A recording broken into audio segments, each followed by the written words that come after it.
L'église du Christ a été fondée dominicain dans les années 30 du XIIIe siècle et était alors flanquée d'un grand couvent. De l'extérieur, il se présente comme une boîte claire de 12-33 mètres. Une saveur entièrement méditerranéenne est donnée par la bichromie, obtenue avec des rangées de calcaire et de carparo doré. L'apparence générale de l'intérieur est celle d'un grand entrepôt et reflète la vie austère des dominicains. Particulièrement vénérée est la croix en bois du XIIIe siècle de fabrication nordique. La légende raconte que le crucifix est arrivé à Brindisi à bord d'un navire vénitien, assez mal en point après avoir été prise dans une terrible tempête en mer. Exposé à la vénération des Brindisini, il semble être devenu très lourd lorsqu'il a été ramené à Borgia. À titre de compensation partielle, les Vénitiens ont enlevé l'index de la main droite.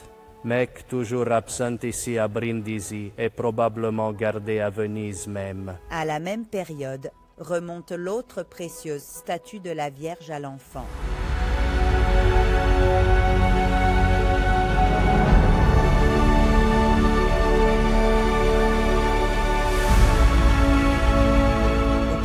Au XVIIe siècle, 4 autels baroques ont été réalisés. Aujourd'hui subsiste celui du Sacré-Cœur de Jésus à droite et celui de Notre-Dame du Rosaire sur le mur gauche.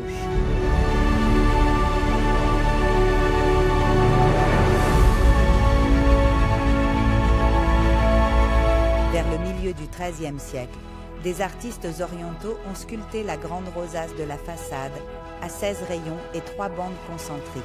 Dans les deux zones les plus extérieures, l'élément végétal domine, les boules à côté, tandis que beaucoup plus intéressant est le parcours plus interne où se succèdent des têtes et des animaux fantastiques tirés des bestiaires de l'époque. Nous avons des aigles avec des becs très acérés, nous avons de petits dragons.